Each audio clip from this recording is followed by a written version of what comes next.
You're listening to the Heavy Duty Parts Report. I'm your host, Jamie Irvin, and this is the podcast where you will get expert advice about the heavy duty parts you buy and keep you informed about what's happening in the industry.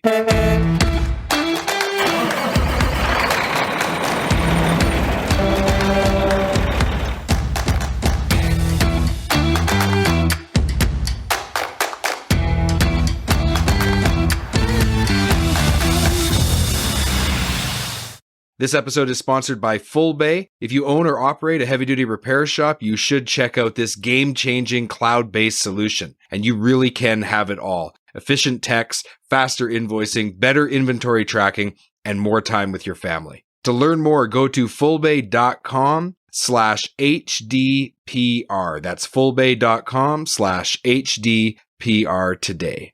Welcome to episode 33. This episode is a little different because I was recording this at HDAW 2020 in Grapevine, Texas. I had the chance to sit down with John Ferry, who is the vice president of Turbo Solutions, and we had a chance to talk about his company, what they do, why it's important for cost per mile, and we think that this is going to be an episode that's going to be valuable to you, the listener. The audio quality is a little different because, like I said, we were recording on site, and that makes it just a little different than doing it in the studio, but I hope you enjoy the conversation. We are at HDAW 2020 in Grapevine, Texas. It has been quite the show, and right now we are at a hotel room where we're recording our first live interview on the Heavy Duty Parts Report. Normally we do it with video conferencing calls, but we have none other than John Ferry here with us today.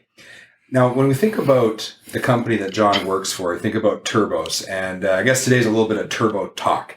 Turbos have been on heavy-duty diesel trucks for many years, but how has the technology changed? And are there best practices to maintaining them and making sure that it is lowering our cost per mile when we make a purchase decision when we do have to replace a turbo? These are some of the questions that we are going to get into today, and I'm very, very happy to have John here. Now, John is the vice president of Turbo Solutions, so he's the man to ask about all these turbo questions. John, welcome to the podcast. Thank you for having me. So, John, when did Turbo Solutions open its doors, and what need in the industry was Turbo Solutions looking to fill when it first got started? Well, our owner, Warren Klein, had a desire and a vision to open a best-in-class turbocharger company that was primarily centered around heavy duty. So we focus on class 6, 7, and 8. I joined the company in 2017, and my goal was to fulfill that vision by hiring excellent people and getting the product right, making sure that we had the product available.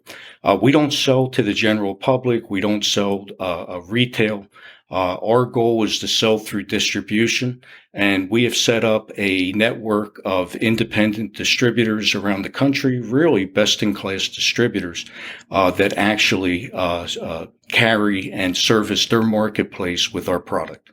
Okay, so this question wasn't in our outline, but as you're talking about your role of trying to find good people, how did you make decisions around that? Like, what criteria were you looking for? How do you define good people? Excellent.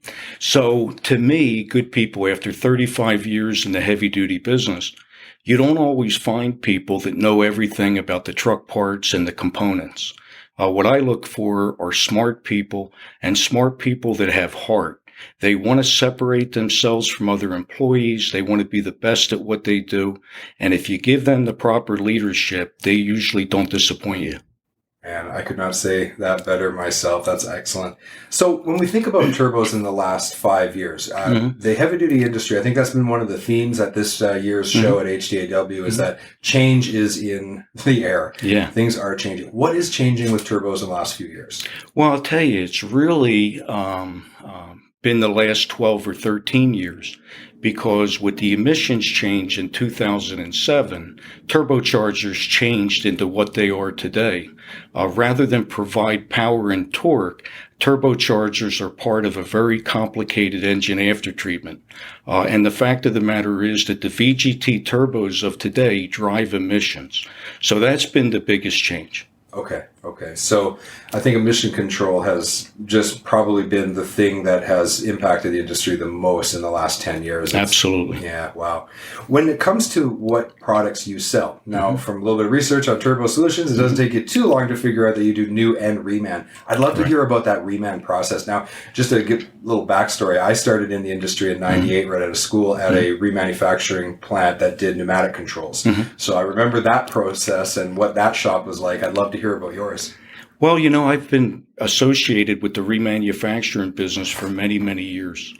And really, the easiest way for me to explain remanufacturing, a lot of people are confused because they believe that remanufacturing, rebuilding, and repairing are the same thing.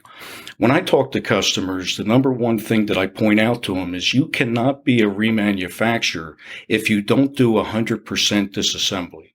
By doing 100% disassembly, you not only find the parts that failed, you find the parts that are going to fail shortly. So remanufacturing is an art.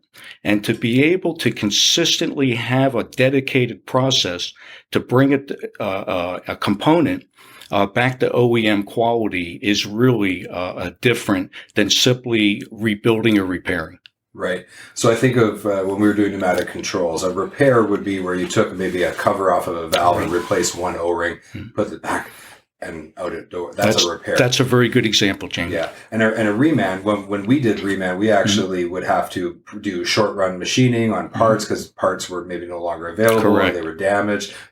Are you faced with those same challenges, or are you doing the same things? Yeah, absolutely. We do have our own machine shop. That's definitely part of the remanufacturing business. Our goal is to make sure that, whether it's parts that haven't failed yet, as I explained, even factory upgrades. I have people say to me, hey, do you build those turbochargers as good as the OEMs? And my answer would be, and sometimes they laugh, but my answer would be, in many cases, we're building it even better because we see the common failures. We know what the weaknesses are for each series of turbocharger. And there's things that you can do, including factory updates and upgrades to make that product better. Yeah, absolutely. Absolutely. We interviewed Brian from Kitmaster, and they're in the fan clutch business, and they said the same thing. They just, after tearing apart thousands of fan clutches and examining where the failure points were, they figured out ways to make it better. Exactly. Yeah. So you're in the same position. Same position. Awesome. Well, you're listening to the Heavy Duty Parts Report. I'm your host, Jamie Irvin, and we've been speaking with John Ferry, Vice President of Turbo Solutions. Our conversation isn't done yet. We're going to shift a little bit in our focus. Is there best practices for maintaining and servicing turbos that our customers, or our listeners rather, your customers, can think about to try to elongate the time between service intervals? Is there things they're doing wrong? Absolutely. With the emissions change and the introduction of everybody's headache, DPF, EGR. The fact that the VGT turbos of today are part of that complicated system, it is very important to make sure that the whole system is maintained. Many times a customer will replace a turbo when that really wasn't the root cause of the problem. And unfortunately, when he puts the new turbo on or the new reman and he has the same problem, they're very disappointed. And obviously, they're throwing money away. Yeah, that makes sense. When it's time to replace a turbo, because eventually they're going to wear out, how do you make a buying decision that lowers your cost per mile? Because that's a real focus of the podcast. Well, number one, remember when it comes to turbos, it's all about the oil. You have to make sure that you're using the right viscosity, you're using clean oil. You want to make sure that there's no restrictions. When you take a look at the top reasons why turbochargers prematurely fail, number one is dirty oil. Number two would be oil starvation, where not enough oil was getting to the turbo. Number three would be foreign object damage. So you want to make sure, to my point earlier, that if you're going to replace a turbo, understand what killed the first one. If you understand what killed it and you're able to make the proper repair, that turbo will last a long time. Oh, that's fantastic. Is there something about turbos maybe that we don't know that's interesting? Well, It's funny, I think they're sexy. The fact is, when I tell someone I'm in the turbo business, they always smile.